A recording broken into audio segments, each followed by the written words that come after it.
name is Marlowe. Philip Marlowe. Occupation, private detective. You know, somebody says, follow that guy, so I follow him. Or, find that female, so I find her. And what do I get out of it? $10 a day in expenses. Right now, you're hearing a lot about a murder. They call it The Case of the Lady in the Lake. That's a good title. It fits. But what you've heard about is one thing, and the real thing is something else again. There's only one guy who knows that. I know it. I started finding out about it a few days before Christmas. I was tired of being pushed around for nickels and dimes, so I decided I'd write about murder. I pounded out a story and sent it to the Kingsby Publications Incorporated, specialists in literary gore. Oh, come in, Mr. Marlowe. To hear about the story you wrote. Yeah, I got a letter from a guy named A. Fromsett. I'm Fromsett. Adrian Fromsett, to be precise. Tell me something, Mr. Marlowe. Have you done much writing? No. You do very well for a beginner. Well, it's based on an authentic case. You run this publishing business all by yourself, Miss Fromsett? No, Mr. Kingsby runs it. Tell me, are there really detectives like the one in your story who never lie, cheat, or double-cross a client? Yeah, there are a couple of dopes like that. Good. Then you were writing about yourself. Look, you don't really want to buy my story, do you? I was about to offer you $200. Oh, no, you weren't. Why don't you quit being cute? The real reason I'm here is because you want a smooth operator who keeps his mouth shut. When you read my story, you said, that's my boy. He's dumb, he's brave, and he's cheap. Am I right? Partly. I want you to find Mr. Kingsby's wife without his knowing you're looking for her. She's a vicious woman, a liar. I don't want to be nosy, Miss Fromsett, but what makes that any of your business? I handle all of Mr. Kingsby's affairs. He wants to divorce her. And I don't like your manners. I'm not selling my manners. I'm not selling my story either. I don't like getting mixed up with a tricky female, even one as good-looking as you, who wants to dispose of the boss's wife just so she can marry him herself. People don't talk to me like that, Mr. Marlowe. Maybe somebody should talk to you like that more often. I beg your pardon? Oh, come in, dearie. This is Philip Marlowe. He submitted a story. Mr. Marlowe, Mr. Kingsby. Hi. Always nice to see one of our writers, Mr. Marlowe. But he isn't one of our writers. He just turned down an offer of $200. Rather indignantly, too. But maybe he's right, dearie. This story has part of Mr. Marlowe's soul in it. I would say it's worth $500 as souls go these days. Congratulations, Mr. Marlowe. A businessman as well as a writer, eh? And a private detective. Detective? That's what makes the story so authentic. It's so full of, what would you say it's full of, Mr. Marlowe? Short sentences. Adrian, if there's anything you want before I leave. I don't believe so, dearie. Oh, good night, darling. Good night. Glad to have met you, Mr. Marlowe. Yeah. $500, eh? $200 for your story, $300 for your services in finding Mrs. Kingsby. You don't need any help there, darling. Not you. Please don't be too difficult. I do need help. Like I need 4 thumbs. I wonder how it would be to discuss this over a couple of ice cubes. Would you care to try? Imagine you needing ice cubes. Sure, Miss Fromsett. Let's try. She had a very cozy apartment, Miss Fromsett did. She left me alone while she fixed a drink. I couldn't help spotting the telegram. It lay there staring at me on top of the piano. It was addressed to Doris Kingsby. Going to Juarez, it said, to get a divorce and marrying Chris Lavery in Mexico. Your loving ex-wife-to-be, Crystal. If you're going to take this case, Mr. Marlowe, the first person you should see is Chris Lavery. Oh, who's he? Crystal Kingsby ran away with him a month ago. Or so we thought. A month ago, eh? Taking that long to get to El Paso? Who said anything about El Paso? That telegram on the piano. Why didn't you tie it on my ear? I might have found it quicker. Oh. What's the mystery if Kingsby's wife is in Mexico? The mystery is that Chris Lavery's here in town, and she isn't. She's vanished. And the telegram's a phony, huh? Must be. If she's missing, why isn't Kingsby looking for her? I don't know. Maybe thinks she's off on a toot.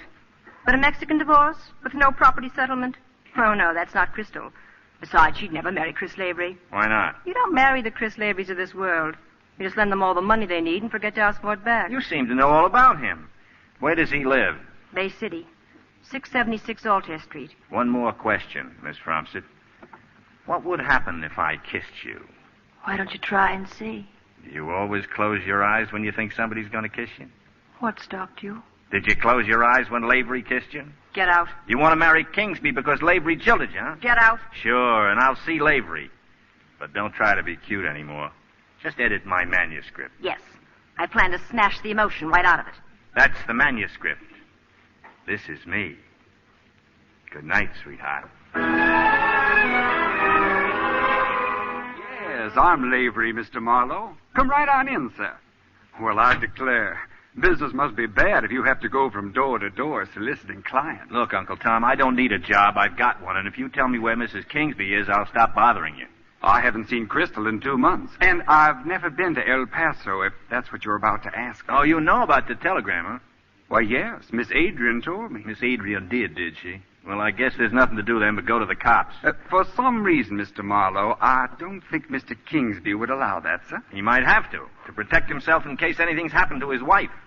Happened, sir? Crystal Kingsby has money. Once in a while, boys like you have to make it the hard way. You offend me, Mr. Marlowe. Loosen up, Lavery. You'll save yourself a lot of trouble. I'll never speak disrespectfully of a lady. Not even one as fascinating as Mrs. Kingsby was. Was? Sir? Oh, just a slip of the tongue, Mr. Marlowe. No, I don't hanker for any part of Mrs. Kingsby. The little lady must have sent that telegram just to embrangle me. Embrangle you? Oh, yes. You're a Yankee. You wouldn't understand. But pardon me, sir. Do you have the time? What's the matter? Your clock embrangled, too? Shorten and Bread had let me have it when I looked at my watch. Brass knuckles, Southern fried. When things came back in focus, I was in the Bay City jail. A detective opened the cell and walked me down the corridor. What's the matter? Your eye hurt? Oh, no, it's fine.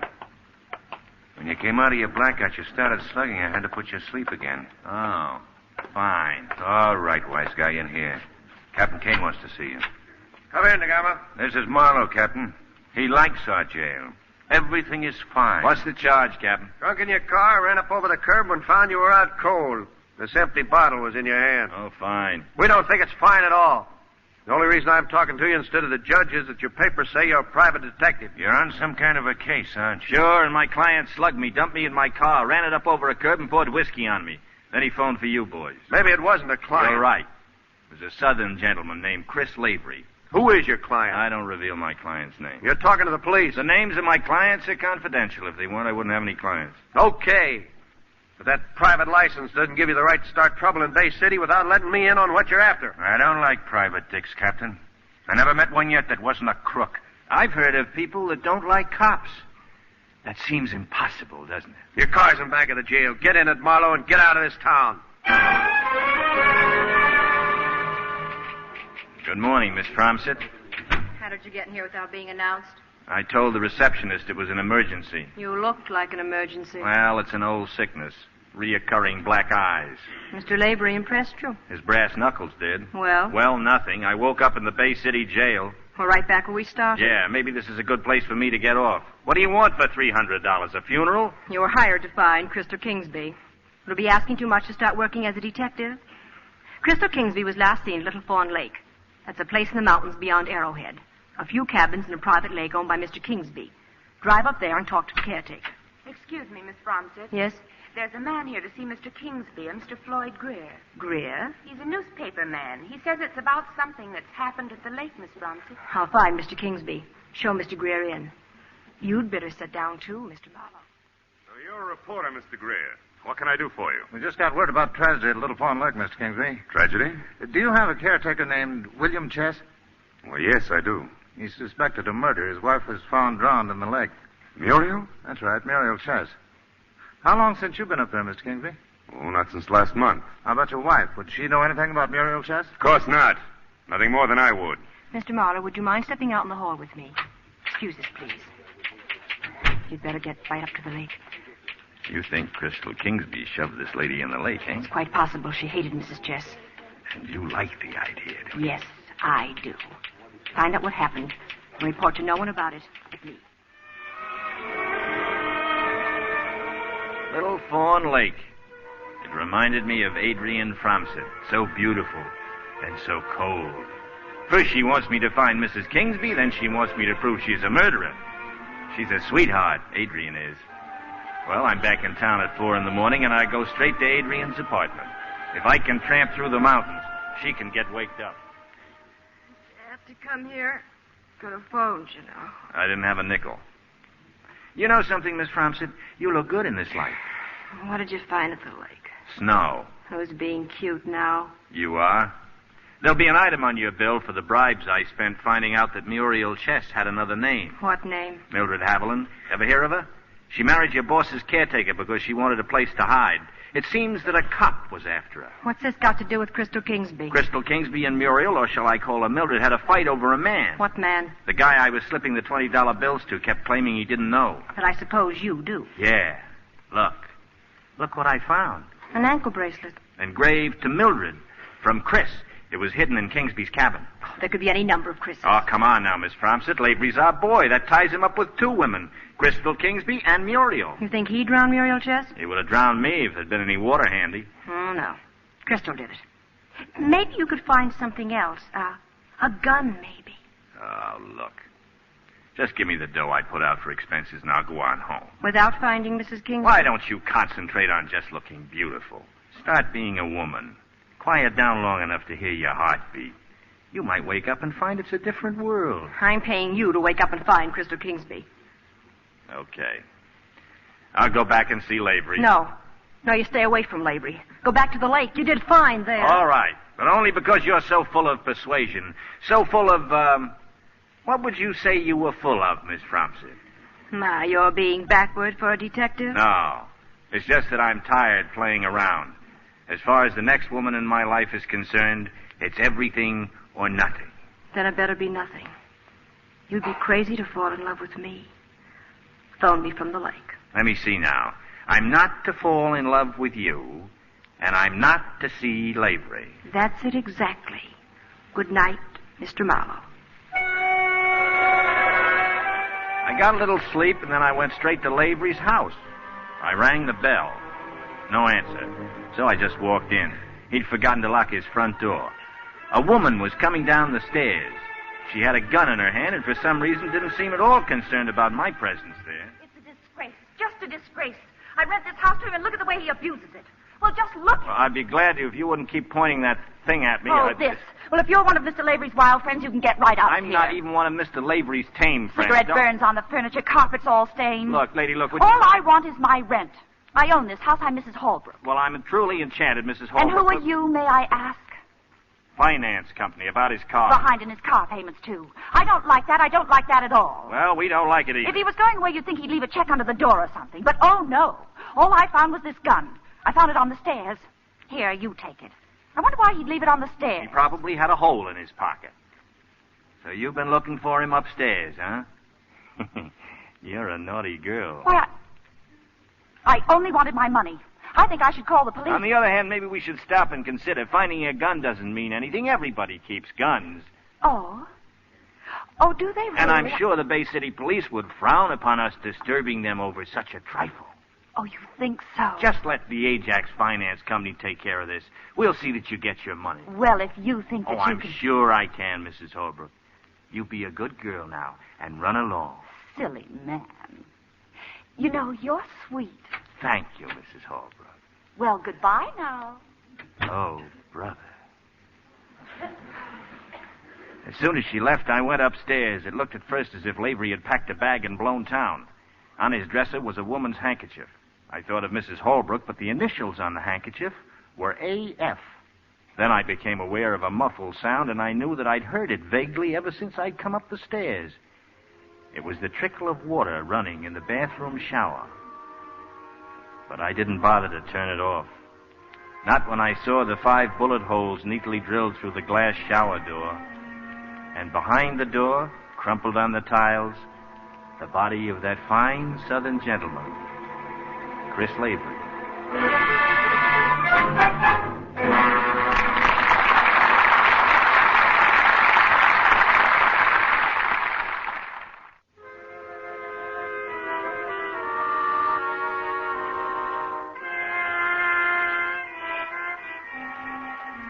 I didn't waste any time getting out of Lavery's house. I went straight to Kingsby Publications. They were having a Christmas party, but I managed to convince Adrienne Fromsett that I wanted to see her alone. Are you trying to be funny, Mr. Marlowe? Where did you get that gun? At Lavery's house. Lavery's dead. This gun killed him. You hinted that sooner or later I'd find a gun. Were you afraid he'd talk, Miss Fromsett? You didn't go to the lake then? No, and here's another little item for you. A handkerchief. Do you recognize it? The initials are A.F. I don't have to ask the obvious question, do I? No.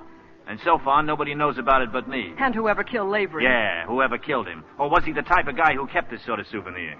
If I say no, that makes me a murderer or a good suspect. If I say yes, what does that make me? Human, maybe. What are you trying to do? Play the bright, hard lady? You're afraid of life, Miss Fromsett, and people. You don't give yourself a real chance. You never... Come in, Mr. Kingsby. Come in. What's going on? Relax, Mr. Kingsby. You've seen guns before. Maybe I lack a sense of humor, but Chris Lavery didn't think it was funny either. He's dead. Dead? Did your wife own a gun, Mr. Kingsby? What does my wife have to do with this? Break it to him gently, Miss Fromsett. Derry, I hired Mr. Marlowe to look for crystals. I told you, crystals to be left alone. Oh, no, Derry. No, you didn't. What you said was you were tired to death of her. Well, I did... Oh, then you're not. Well, why didn't you say so? I won't have you prying into my private affairs. The police may be prying into your private affairs, Mr. Kingsby. Your wife was mixed up with Lavery. He's dead. The evidence points to a woman. Now, does she own a gun or doesn't she? I don't know. Just what do you propose to do, Mr. Marlowe? Call the police. What else can I do? Will $1,000 make you change your mind? Ah. So your wife did have a gun, huh? Yes, but $1,000... Don't think I'm too proud to take it. I'm just too smart to get stuck with it. Very well. I'll tell the authorities anything they want to know. As for you, Adrian, if you think you're going to harm Crystal, you're very much mistaken. Derry. And understand this clearly. If I ever said anything endearing to you, it was because I was lonely. I don't intend to make the same mistake again. Did he say that for my benefit or yours, Miss Fromsett? Mine. All mine. So you lost me my $1 million. Aren't you smart? You deliberately forced a showdown with him. Yeah. You thought you'd make me lose Kingsby, and then I'd come flying straight to your arms. Tell me, Mr. Marlowe, do you always fall in love with your clients? Only the ones in skirts. Well, there's more than one Kingsby on the Christmas tree, Mr. Marlowe, and I'll shake one loose yet. Don't you worry. And as for you, you just haul yourself out of here and send me a bill for your failure. Merry Christmas. What? I said Merry Christmas. I'm glad to have met you, and have a good cry. Mr. Marlowe, wait. Why? Please, step into this other room. I want to talk to you. I don't know what your arrangement is with Adrian, but There isn't any anymore. Oh. Well, then I'd like to make one with you. Now, I know my wife has made mistakes, but no matter how things look, Crystal couldn't have killed anyone. She must be found and kept out of this. That'll be tough. You can name your own price. I'm imploring you to help me. And if we keep your wife in the clear, who do we pin the murder on, huh? Well, what do either of us really know about Adrian? Don't you know anything about her? Actually, very little. Oh, I was aware she knew Lavery, just how well I don't Just know. when I was beginning to like you. You want the facts, don't you? Sure, I want the facts. She fires me, you hire me. Happy Phil Marlowe, the boy detective. Where are you going? Back to Lavery's house. Oh? A little Yuletide celebration for the Bay City cops. You say you've been handling this gun? How stupid are you, Marlene? I'm giving you the gun, Dagmar. Maybe I should have tossed it down a sewer. You got an alibi, Marlowe? I told you about Mrs. Holbrook, Captain. She was here ahead of me. It could have been her. And it could have been you. You said you'd come back and get Lavery. Not in those words. But in that tone. I told you not to start trouble in this town. Now, who's your client? This time you better tell me. His name is Doris Kingsby. He runs a string of magazines. Keep talking. His wife ran out on him about a month ago from a place he has up in the mountains, Little Fawn Lake. Who did she run off with? Well, a good guess would be Lavery. I came here the day before yesterday to ask Lavery if he knew where she was, and for my pains, I landed in the can. In case you've forgotten. We remember, people. What was Lavery's story about Kingsby's wife? He said he hadn't seen her in 2 months. After you turned me loose, I went up to Little Fawn Lake. Why? Because something peculiar happened up there. They found a woman in the lake. A dame named Muriel Chess. Just stick to what happened here. I am. This Muriel Chess had an ankle bracelet.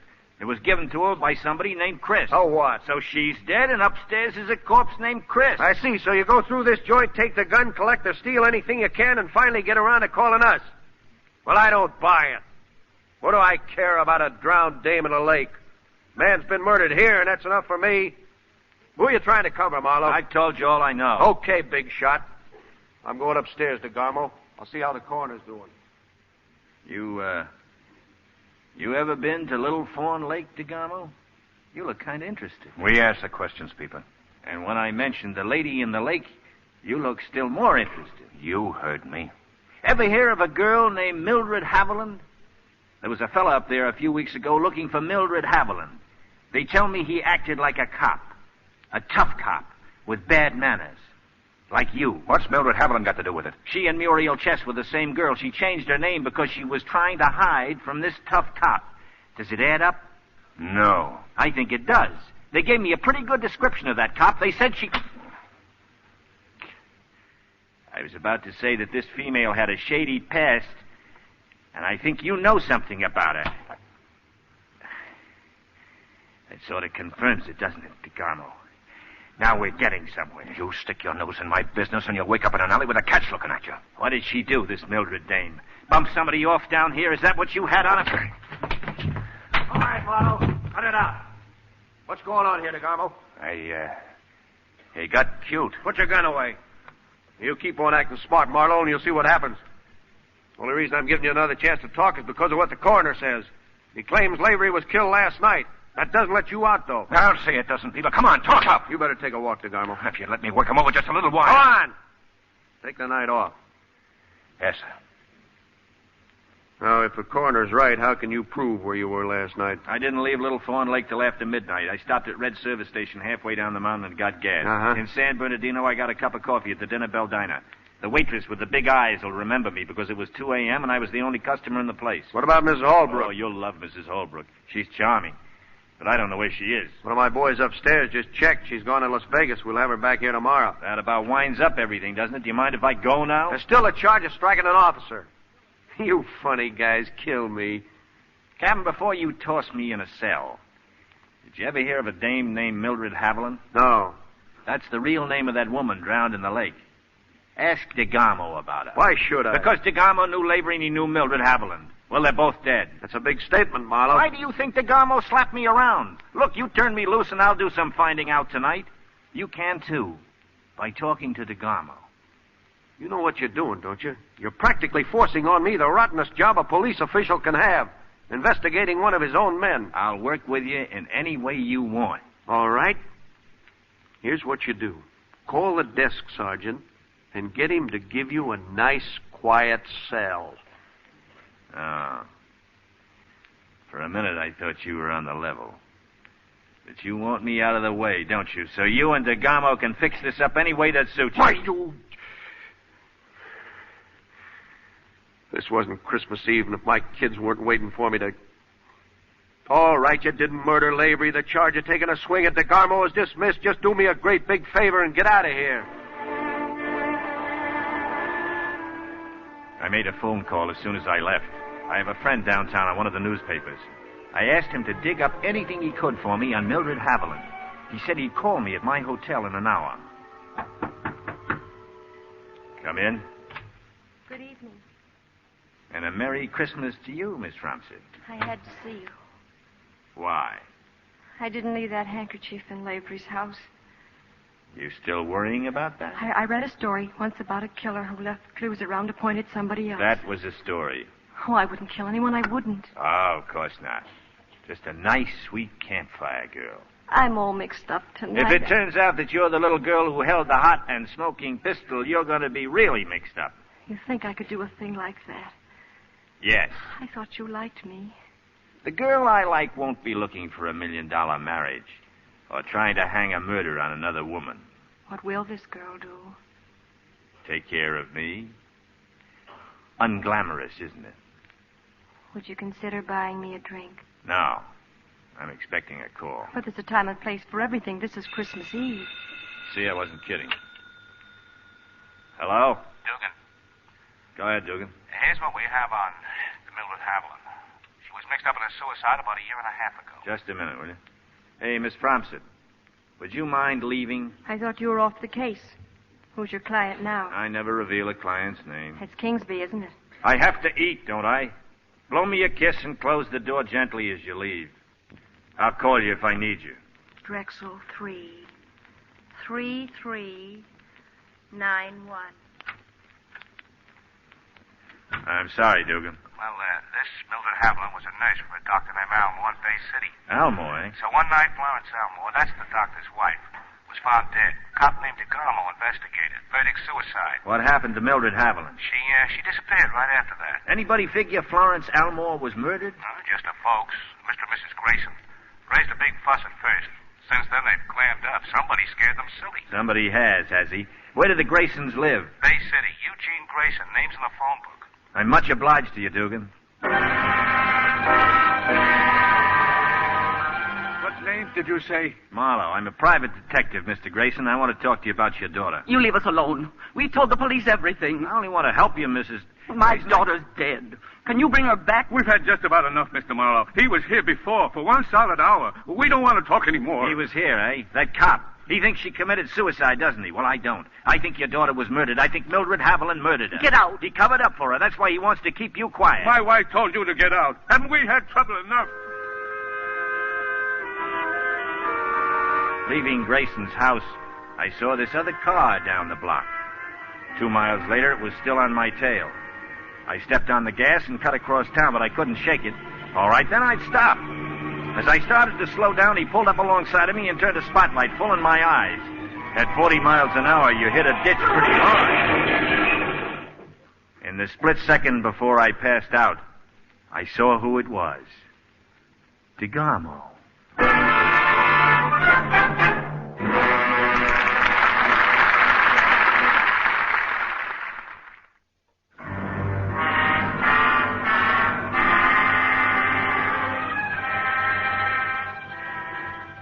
I don't really know if DeGarmo had figured on killing me in that crash or not.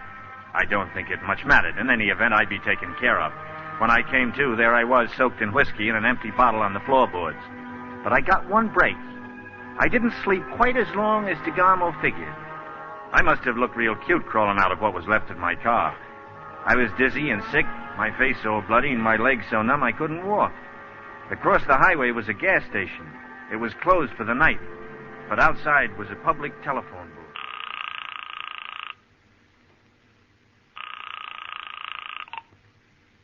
Hello. This is Marlowe. Oh, so you've changed your mind. I'm in a phone booth. In a gas station. On the South Road. You're where? The South Road. 2 miles out. Supposed gas station. Why are you talking like that? Come and get me. Come and get... Hello? Hello? Hello? So you're awake. How do you feel? The way I look. You look a lot better than you did in spite of the iodine. I'm working over you for an hour. How did I get here? I brought you here in my car. From then on, the doorman helped me. Doesn't the doorman think anything of dumping bruised, unconscious men on your living room sofa? I told him you were drunk and had fallen down. Afraid you'll call the police? No, I love policemen. Especially one named DeGarmo. Who's DeGarmo? Just a hard-working cop who figured to frame me the same way Lavery did. He pulls this little stunt and then calls headquarters saying he's a public-spirited citizen reporting a drunk driver. Only you got to me first. Much obliged. What's DeGarmo got to do with all this? That's what I keep asking myself. How did he know I was going to visit Florence Almore's folks? Who? A girl who committed suicide, maybe. About a year and a half ago. Well, why wonder? Just get off the case. Why be a private detective at all? Why eat? You only get hungry again. Oh, you don't have to make a living that way. You can write, remember? And I can help you. Oh, we'd be fine together. In everything, we'd be fine together. If only you'd... If only I'd what? Oh, you don't think you can trust me. I want you to know that you can. It's true, I've been a long time wanting things. Thinking I wanted things. What do you want now? I want to take care of you. Maybe it isn't glamorous, but I want to be your girl. That's what I want for Christmas, and don't you laugh at me. I'm not laughing. Come here. You close your eyes, too, don't you, darling? Why are you frowning? You're still not convinced I didn't kill Lavery. Yeah. How can you think that? I have to think of everything. Oh, don't. Just think of me. Quit being a detective, please. I can't. Till this is over. Oh, I wish I could tell you how I feel.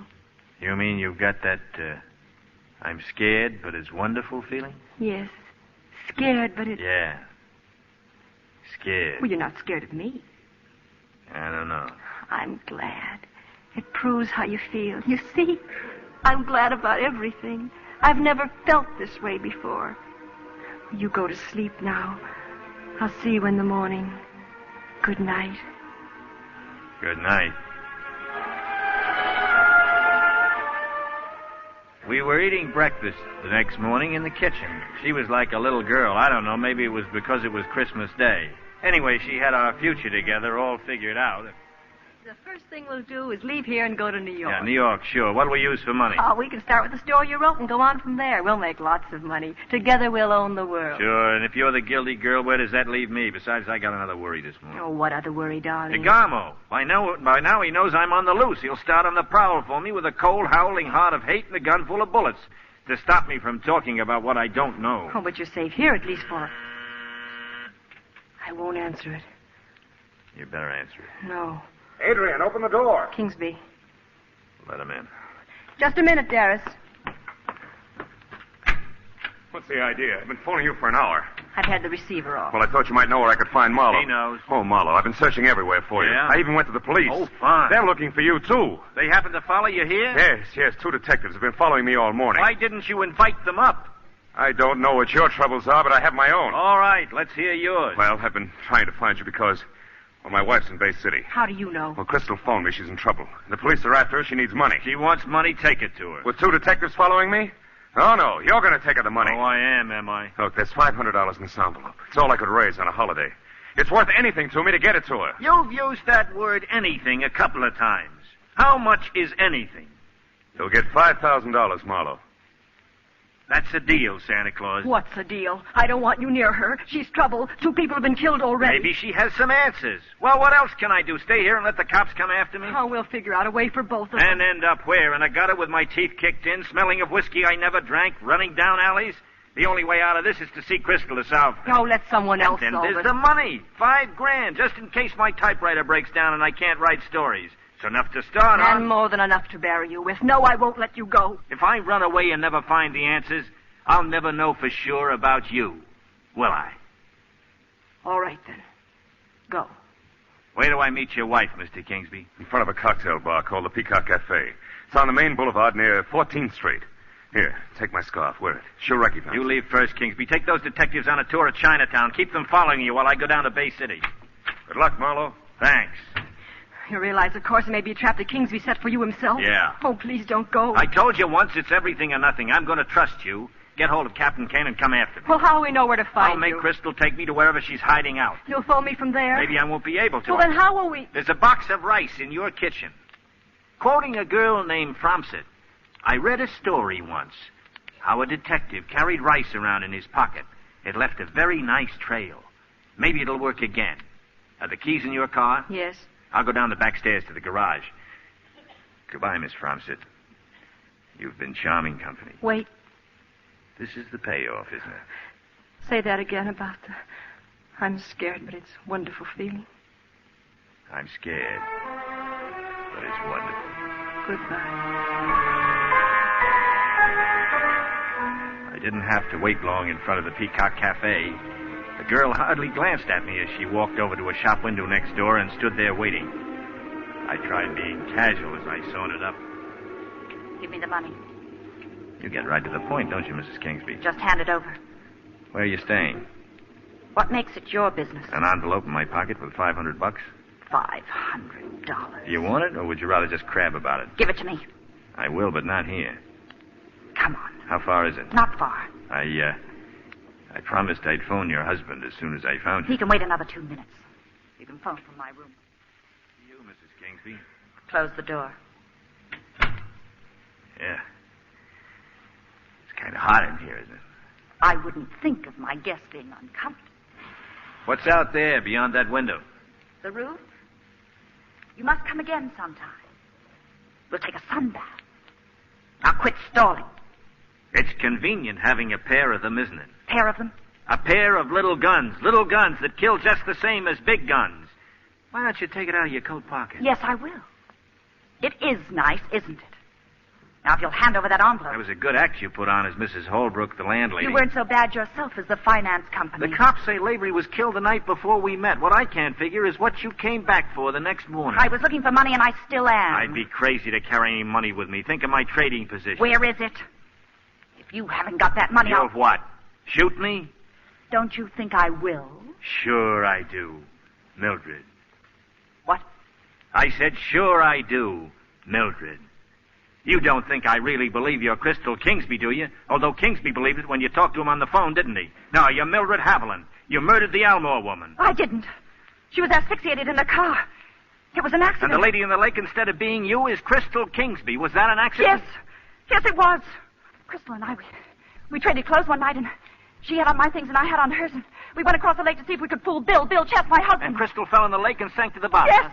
Yes, she did. I didn't know what to do. So you ran away to El Paso. You met Lavery there. His death was an accident, too, I suppose. He took a gun into the shower bath. I don't know. Lavery was the only man who knew the real identity of the lady in the lake, wasn't he, Mildred? I'm through talking. And you'd better have that money on you. You can't shoot, Mildred, not with a safety catch on. Here, let me fix it I'll for kill you. Get the gun out of your head. Come on. Let me give you a tip, Mildred. Never try to shoot a man when he's looking at you. I'm frightened. Oh, I'm so frightened. Get me out of here. Please take me with you. I'll bet that act went over big with Lavery. Please. It went over big with DeGarmo, too, didn't it? DeGarmo? He covered up for you on the Elmore case. Every time you look at a man, he falls over, doesn't he, Mildred? I'm a nice girl. You don't understand me. I'm a nice girl. Yeah, you're a lovely girl. I'd like to play dolls with you. Who's that? The cops, Mildred. I invited them here to meet Crystal Kingsby. They're going to be quite surprised to see you. No. Oh, no, you wouldn't. Come in, Adrian, and bring the gallant Captain Kane with you. Get him up, Mona. DeGarmo, honey. Hit him with that gun, honey. Kill him. Stay just where you are, Millie. Don't talk to me like that, sweetheart. DeGarmo doesn't like you anymore, Mildred. Yes, he does, don't you, honey? You weren't expecting DeGarmo, were you? He was expecting the other cops, honey, not you. It's been a long time since he's seen you, Mildred. Ever since you double-crossed him. You ran away and changed your name from Mildred to Muriel and married that poor little guy named Chess. DeGarmo's been looking for you. Have you, honey? Why don't you laugh, Mildred? Like he's laughing.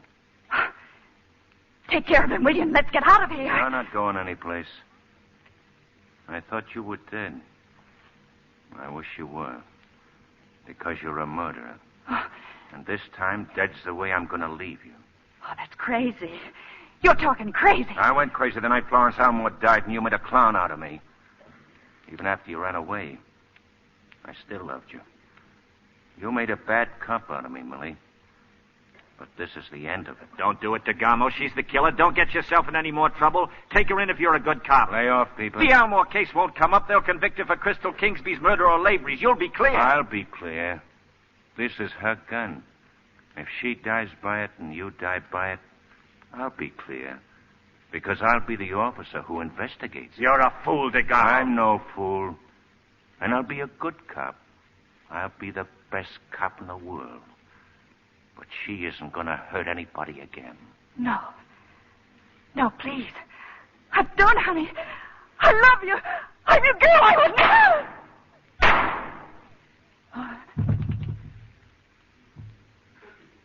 First you cover up a murder for her, and then you kill her.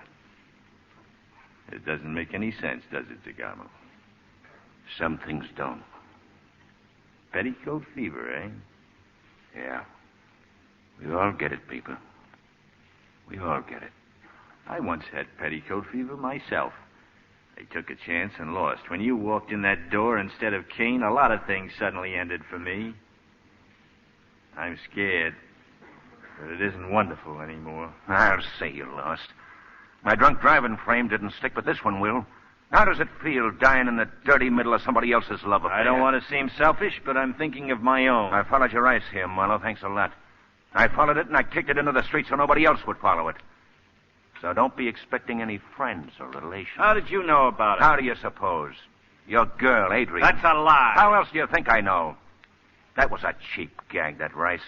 But that's the way all private dicks end up. A last cheap trick. A cheap double cross. You're in the same boat I am. But you're going to be in it dead. Kane, I never thought you'd get here. Gags. Still thinking of gags. You want me to turn around, huh? There's nobody out on that roof. How crazy do you think I am? Be careful, Kane. That gun of his is pointed right at me. Cut it out, Marlowe. Get him with the first slug, Kane, or he'll get me. I'm getting you right now. Gags. Nothing but gags. Marlowe, you all right? Yeah, I'm all right. What about him? Take a look. For his sake, I hope he's dead. I'd have been here a lot sooner, but he messed up your trail of rice.